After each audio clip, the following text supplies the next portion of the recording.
This is the Music Bench podcast. We are here with Mr. John Marlin, the guitarist for Granger Smith. How you doing, bro? Doing good, pretty good, man. Sorry Yeah, about that. I'm good. just getting my bearings together here and day off. Yeah, man. I know you had a pretty late night, but you're in Ohio now, right? Yep, we are just parked outside of Cleveland here for a day off. We pick back up in a couple days. Cool. And out with Kane Brown right now. You guys got off a tour with Luke Bryan last year, right? hmm And so now you're doing the Kane Brown thing. And how is the Kane Brown thing so far? Man, it's awesome. It's really cool to see, to be out with a relatively newer artist who's definitely on the rise and just catching a lot of recent success, and just cool to be a part of that and see that. It's Kane's first headlining tour. All the guys, they're all young guys, and everybody's just excited and happy to be a part of it. So we've been having a blast with them. That's almost surprising that it's Kane Brown's first headlining tour. Yeah, Because he's. I mean, I guess he blew up pretty. I don't want to say too quickly because obviously, it takes a lot of work, and I know he had a lot of work put into it. But I would just think for how long he's been around or how long he's been a name, I almost thought this would have been like second or third headlining tour. But that's pretty cool that you're on the first one. yeah, absolutely. I know they've done plenty of headlining stuff, but as far as tours go, they've kind of done what we've done, and have been support or direct support, for a lot of artists, and now it's their first like official, headlining tour, doing arenas and stuff. So it's definitely really cool. That's badass. Is there anybody else on the tour, or is it just you guys? It's the first support slot has switched off a couple times. At first, it was Raylan, and then she did a couple weeks of shows, and then now it's Jimmy Allen. Daniel Bradbury's done some stuff. The band Seaforth, the newer band, they opened a couple nights ago, so it's kind of been rotating out. But right now it's Jimmy Allen. Gotcha. Very cool. Any differences you notice between like the Luke Bryan tour and this tour? Anything like, obviously not, I'm sure it's different in nature, but have you noticed either stunning similarities you didn't realize before, or anything different that you didn't think would be different before in terms of the touring style or anything like that? Touring style? No, not really. With the arena tours, what's kind of cool about that is, as far as the lifestyle goes on the road, my favorite part about doing an arena tour is it's about the most consistent of, a schedule and the job. It's about the most consistent you can have in this lifestyle, in the most, inconsistent, hectic business, I guess. So, with an arena tour, you have the amenities of like catering. The schedule is the same every day. The venues are all similar. You're with the same people on a tour, so it's very awesome in the sense of you can kind of get into a routine. You can get into a routine and kind of get some momentum in your daily habits and stuff. Whereas like if you're kind of just doing like club dates or bouncing around doing different things, it's very hard to develop any sort of routine because there might not be food at one venue, or one day you're doing like a fly date, or the next day is like a throw and go. So my favorite part about this kind of touring is just the consistency. Yeah. But between guys like Kane and Luke Bryan or Florida Georgia Line, there's not a big difference. I think the big difference that I've seen between a guy like Kane and the Luke Bryan tour is that just Kane being a newer act, and then also being a much younger artist, we're definitely seeing a different kind of fan base, which is cool. We're kind of playing to like a lot of like the really young girls and stuff that is Kane's like demographic that he's just really is hitting on. So anyway, it's just like a really young and rabid fan base, which is pretty cool to see. Like so the crowds are a little wilder and stuff. Yeah, I think so. Very, very wild, and I mean, Luke Bryan and all those guys, they've got crazy fans too. But I don't know. I think Kane's got something a little different, and I don't know. Yeah, well, he's the young hype. It's just wild. Yeah, exactly. So Yeah, fans are just wild, man. It's awesome. yeah, man, that's really cool. And like getting up to that point. I mean, obviously, you're really young, and for where you're at, I mean, you're doing incredible. You know what I mean? And I know we had a songwriting session together, and I know you do some songwriting in Nashville every once in a while. I think you said Granger hooks you up every once in a while. So there's a couple ways in which you're going through different avenues, but I think in terms of the scheduling, I mean, it seems like you can almost equate it to regular business, and correct me if I'm wrong, but you see a lot of this stuff where you kind of have to, just like any other business, you have to really work and put the serious in-depth knowledge in and the in-depth work into like network and everything like that until you gain that consistent schedule. You know what I mean? Like personally, I have a consistent schedule now. I mean, it's at a bar, but it's at one of the more established bars. And I really had to work to be able to get that reputation to even be involved in that type of conversation. You know what I mean? So Yeah, I think absolutely. just the fact that, you know, obviously doing it as, I mean, how old are you now? 22, 23? 24. Just turned 24 now. Wow. Okay. So you're Yeah. only a year behind me. Gotcha. I know, I'm getting old. No, well, it's dude. So apparently, in science, 25 is the year you stop growing and you start to die. You slowly start to die. So Man, yeah, that scares- I'm sorry. That's a bummer to know. I know. Yeah. But I'm here now, so I thought I'd just share that horror with you. But you got one more only year. downhill. Yeah. So Yeah. so make it count. Maybe this is the year to carry like the really heavy ass Les Pauls and Yeah. stuff like that. So make it count, man. But no, man. That's I mean, you're so young. I'm so young. We're all so young. My girlfriend's hell bent on the fact that she's old, but she's 26. So yeah, man, just I think in order to get where you're at, it does take that networking, and it takes dedication. And I think a lot of people don't want to admit, you know, I think a lot of people would like to say, and I even see it in professional books all the time, where it's like music is unlike any other business. I don't know if you've ever read like Ari Herstand's book with the new music business, or Donald Passman's. Donald Passman is really the only guy that says this business is, you know, just like every other business, in the sense that we all walk away with green paper money, you know what I mean? And you have to take it with the same level of seriousness. And I almost think it's a weird way to kind of separate yourself. It's almost like a cop out to say it's unlike any other business, because it's like, well, we can all hang in this cool, relaxed culture of what it is, but it, you know, it takes serious dedication. I mean, I don't know if you got to, do you have to wake up a lot of early mornings? I know Granger's the guy doing a lot of the radio interviews.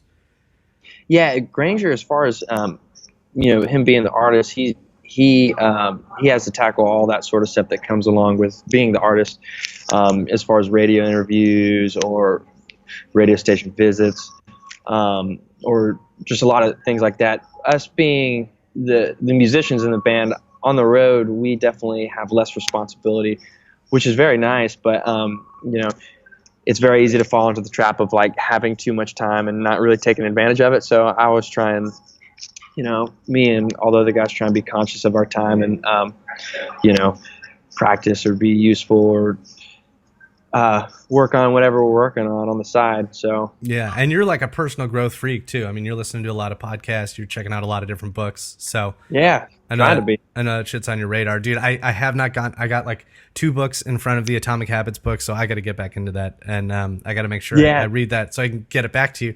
But yeah, man. So how much do you feel like your personal growth is tied to your musical growth? Like, obviously, one of the biggest things I've heard in terms of business is the ability to separate your personal growths from your business growths are great, but you also have to be maintaining both in order to see the progress that you want. You know what I mean? In order to have one goal that's very focused.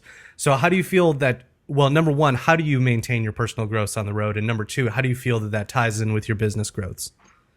It all coincides together, and it all kind of depends on how you define success. And, you know, if you are thinking of, you know, success just as money or whatever, then, you know, obviously like personal growth doesn't mean as much. But then I feel later in life, or the more anybody matures, is that, you know, real success isn't just, you know, monetary. It's definitely, it's in how deep your relationships are. It's in that, and how, just how happy you are every day. And, I think that comes from, you know, both the relationships you have with people, with friends and family, and then also the growth and progress in business. And if you love what you do, that's where you really feel fulfilled. And they both coincide together, definitely. And especially music being such a, you know, connection, relationship business. You definitely have to have both, because nobody wants to hire an asshole or work with anybody that they don't, you know, that they can't be friends with. So, I feel like the music business can be, um, you definitely have to value, just your relationships.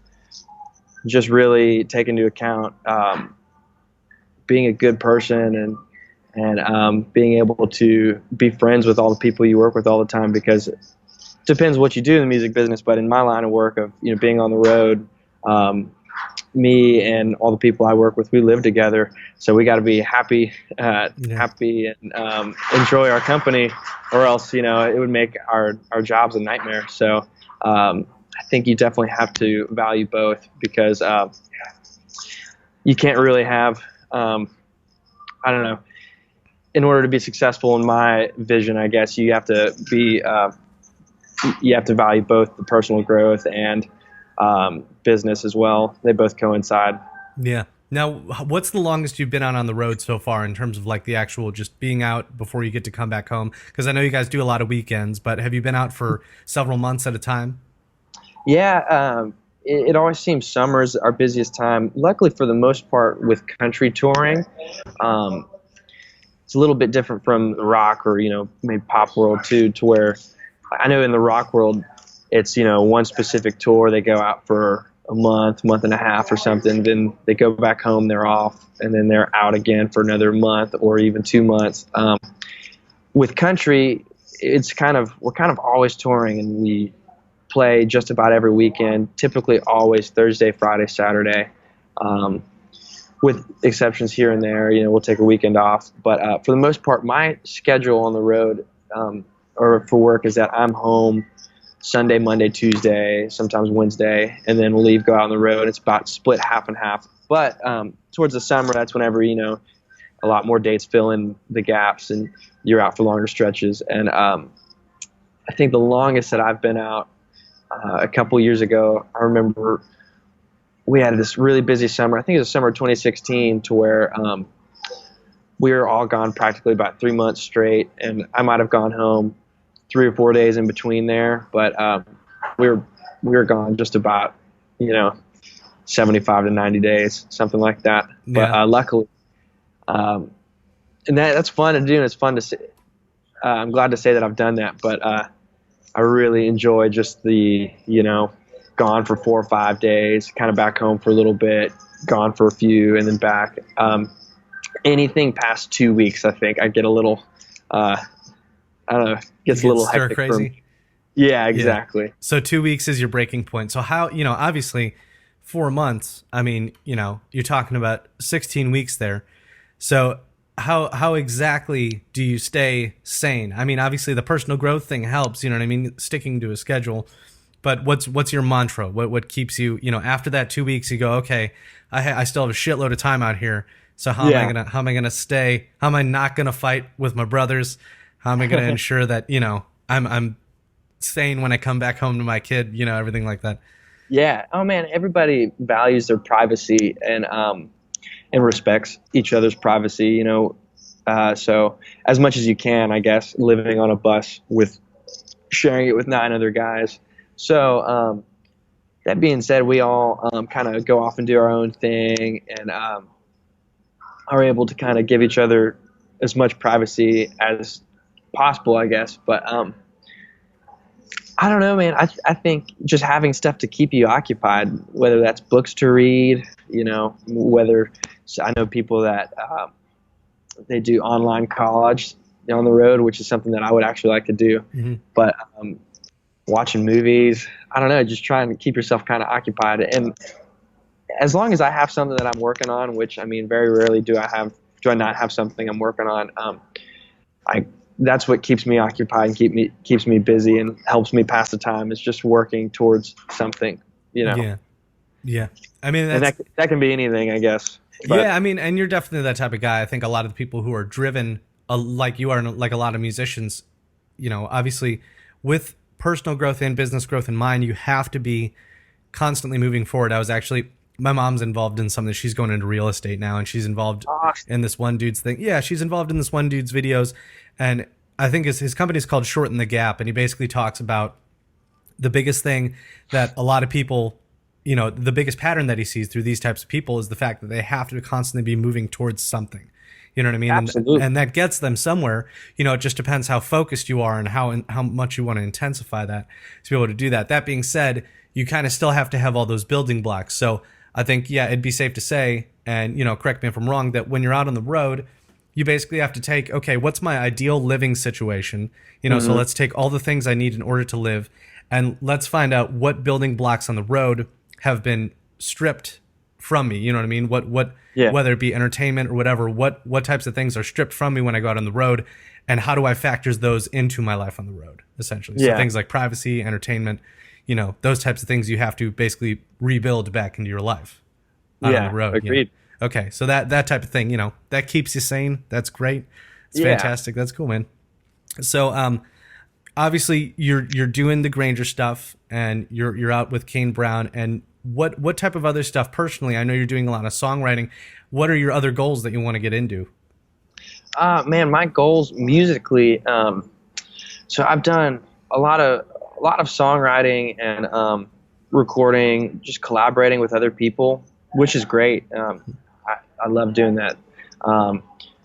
Personally, just because it's something I've never done before, like I've been writing a lot of songs just by myself, and just kind of figuring out what sort of stuff I like to do. A big goal of mine is for to release some of my own music at some point, just because that's a big challenge. It's something I've never done before. It's definitely uncomfortable in the sense that it's like learning a new instrument, if you will. You know, so I'm kind of getting the vocal chops, songwriting chops, and just it's been a really fun process of kind of trying to find a sound. And I still have a long way to go, but that's personally what I've been working towards, alongside still doing songwriting with other people and, recording and whatnot. Right. But, I'm always looking for a fun new challenge, and that's a big challenge for me. So that's something I've been working towards for sure. Right on. You plan to go on the road with that stuff if you can?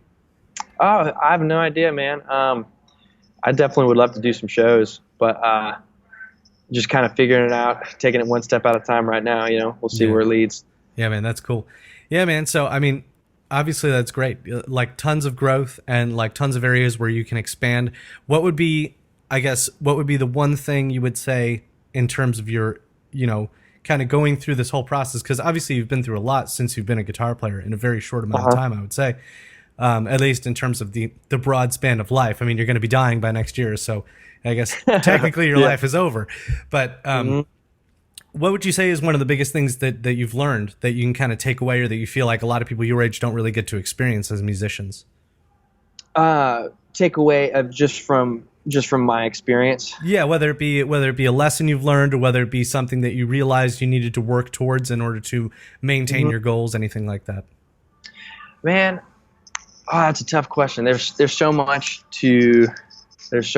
that I'm still learning, and I think a positive mindset that anybody should have is that just to kind of be a constant learner, and that forever be a student. I'm always learning stuff from new people. There's always things to learn from other musicians or writers or whoever. That just every experience you can learn something from.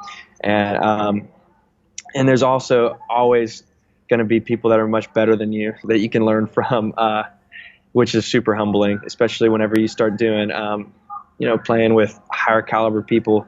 You realize very quickly that, there's a lot better people out there than you, that there's a lot of really, really talented people.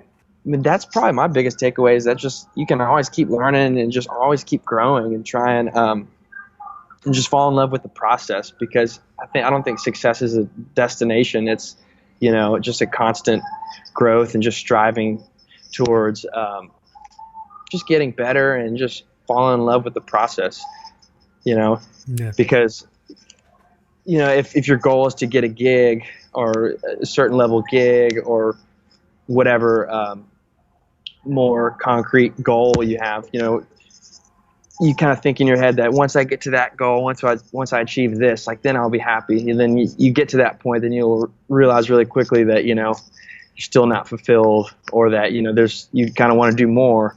So it's just falling in love with the day to day and just every day enjoying the little things in music, and just always have something to kind of challenge yourself.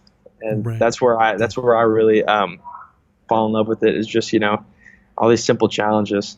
Gotcha. Yeah, and so I'm very much in the day to day right now. Obviously, I'm doing the podcast, I'm doing the blog, Mm-hmm. and I got my regular gig that I'm doing Wednesday through Saturday. And I would still love to go back out on the road at some point. What would you say?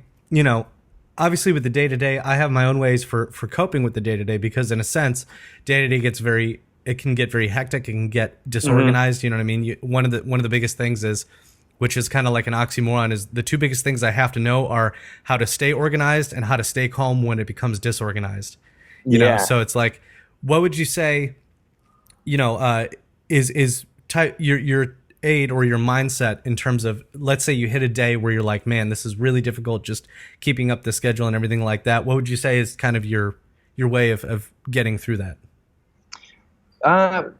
Man, I think the way to get through that is just kind of realize and just accept the fact that you're gonna have bad days. That it's kind of inevitable that you're not gonna have a big win every day.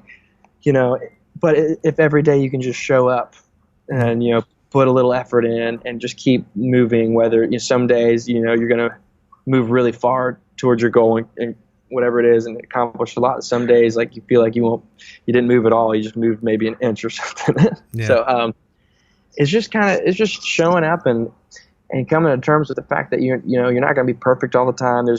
Life gets in the way of everything, and as long as you put in the time and just play the long-term game, just keep moving, you'll get to wherever you want to go, and you'll just keep growing. Yeah, man, I think that's absolutely true. And, you see a lot of not necessarily false narratives, but kind of hollow narratives, these types of things like, try to make every day better than the last, or anything like find the job you love and you'll never work a day in your life. Those things are, in a sense, true, but it's not necessarily the truest narrative that we can have. I think the biggest narrative that we can have is that you're always going to have difficulties. There's always going to be those obstacles. It's just finding the mantra or finding the avenue to obtain those obstacles or jump over those obstacles rather.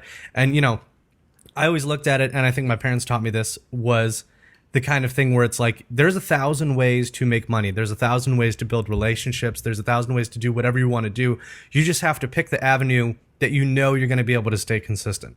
So it's like whatever way I decide to improve my music, or whatever way I, let's say I want to make passive income. Okay, well, passive income isn't, just lying on the beach smoking weed while, I get $20,000 a month in my bank account. It's, really working hard for 15, 20 years to make that happen. So I have to have the patience to make that happen. So how am I going to do it? Is it going to be through stocks, marketing, blog, the housing market? I just have to find that avenue in which I'm patient enough to go, okay, this is going to suck today. You know what I mean? Like I got, I got to hire out contractors, or my stocks plummeted a bunch, because the company has a huge problem, so whatever I feel I can handle is, is the most applicable thing. And I think what I like about the fact that you interjected this thing about kind of enjoying the process, but also learning from others, and the fact that it's humbling. What I really like is that one of the constant themes that I don't intend to keep coming up in my podcast, but does, is this idea of celebrating the success of others. I know a lot of people, there was even a keyboard player I knew who, he put up this video on Facebook, and he's like, I see videos like this and I love it for a second, and then I hate the person who's playing it, because I'm like, I wish I was that. But typically through that, the minute you meet that person and find out that you're nice, you can no longer hate them. You know what I mean? And I think it's just the fact that that's part of enjoying the process, but there's also the fact that the reason it's humbling is because there are people who were where you were at, and they want to see you where they are. You know what I mean? Yeah, absolutely. I agree 100% with that. And one thing that's a super easy trap to fall in, especially nowadays in the digital age of social media, and just, we're more connected than ever, is that you can super easily fall into the trap of, comparing yourself to other people and just seeing where other people are at. That it's just super easy to do that. We're humans, and it's natural for us to sit there and kind of compare how we stack up to other people. And it's just can be dangerous because everybody is just so unique and has such a different story, and then you don't know how far along they really are and what their actual story is. So everybody's just so unique that the only person that you can compare yourself to is, kind of the saying you're saying is who you were yesterday, and then that's the only person you should ever compare yourself to. Is like, am I doing better? Am I growing more than I did yesterday, or whatever? That's the only comparison that should really care about, is if you're doing a little bit better than you did yesterday. Right. Yeah, whatever. and not necessarily, obviously the work ethic is important, but not necessarily in the length that you've grown, because like we were talking about, that changes over time. One day you'll move an inch, but it's am I ahead of where I was yesterday in terms of the big picture? Absolutely, yeah. Yeah, man, I think that's great. Well, I don't want to take too much of your time. Obviously, we've been on here for 27, 28 minutes, somewhere on there. So the last thing I wanted to ask you about was, musicians are not just musicians, they're people. And I think one of the greatest things I've ever seen was, there's a really great, in fact, I'll send it to you if I can find it, and I'll post it on the website. There's a video of Herbie Hancock talking. He gives this giant lecture, but one of the biggest overarching themes in his lecture is the fact that musicians are people. Like, we have to do things outside of music. And probably the one way that the music business is unlike any other business is that it's not so much that we encompass what we are, because I think a passionate mathematician, I think a passionate accountant, those people encompass what they are. They love numbers. They think about numbers all the time. I mean, you see it like a chess aficionado. I saw this one dude who was like the #1 chess player in the world, and they were out like just looking over some beautiful site, and she's like, the reporter's like, what are you thinking about right now? He's like, I'm thinking about this certain move, like whether or not I can do it. You know what I mean? Like, he's not even in the moment. He's just doing what he is. So it's not hard to get involved, like wrapped up in what you're doing. But I think it's just the fact that we're expected to be that way. I think it's the fact that we're expected to be wholly musicians instead of having hobbies, instead of having families. The people just expect us to be music and nothing else. So outside of that, what do you feel like are some hobbies that you would consider non-income hobbies, things that you just do for fun that you like, whether it be out on the road or at home? Personally, for me, I can't relate to everybody, but being a parent, as you're saying, it could be really tough to live in the moment and just be very present. Like, everybody falls in that trap, and like you're saying, we'll be out somewhere enjoying beautiful scenery, and I'm sitting there thinking of whatever music thing I'm trying to whatever I'm working on, and it's very hard to turn that off, whatever it is that you're doing. And that just goes to show that you're very passionate about whatever it is you're doing or trying to achieve, and that's great. But it can be a very, very much a struggle to be in the moment and being present. But me being a father, and my son is the best way for me to live in the moment, because he doesn't care about anything that I care about. He's just enjoying, like a kid. My son is 5. A kid is very present, if you will. Like, they're just enjoying all the little things that we as adults kind of just forget to enjoy. Whether that's just playing with their toys or just noticing, something in the clouds, like how the clouds look, or whatever little thing it is. Like, that's where I really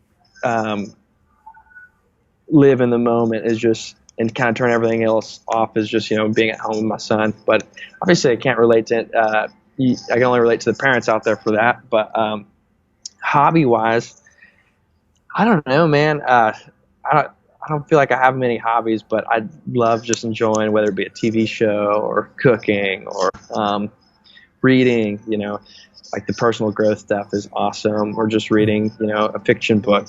I don't know, man. I guess it's just finding those little things that kind of help turn off that part of your brain. You kind of, declutter and just enjoy the present for a little bit. Yeah, and different for everybody, but it's harder to do. Well, yeah, and your kid is it's a perfect example, because I did find that in college, I really, I had a really weird path in college, and I don't know if you knew this, but I don't know if we've ever talked about this, but I had a teacher, and I thought I was going to do all right in college. You need to be in the lab bands. Obviously North Texas is all those different lab bands and everything. I was not in a single one the entire time I was there. My teacher never put me in a single one. And I got up to junior year, and I needed those requirements to pass out of school. So I had to talk to a guidance counselor, and I was like, okay, if I got into a lab this semester and every semester after this, when would I graduate? And she's like, in about 2.5 years. And I was like, well, I'm not, a lot of people go to college for 7 years. I'm not going to do that. You know what I mean? Like, yeah. I don't plan to do an undergraduate music degree for 7 years. So I had to switch over to a different catalog, which required me to learn Italian and just go through that whole process. And one of the greatest things that it forced me to do, first of all, I went to college to figure out exactly what I didn't want to do, which was amazing. You know what I mean? I had to separate at that moment. Okay, what do I really want out of this? You know what I mean? Now that it's down to the wire and I got to figure some shit out. And the second thing is it forced me to separate from the music culture, and the fact that I was with people who know nothing about it or who don't want to be involved in it or who just are talking about other shit. You know what I mean? Yeah. And it's, some of it was like the stuff where it's like, dude, we're going to the bar and, like stuff I'm not necessarily crazy about doing.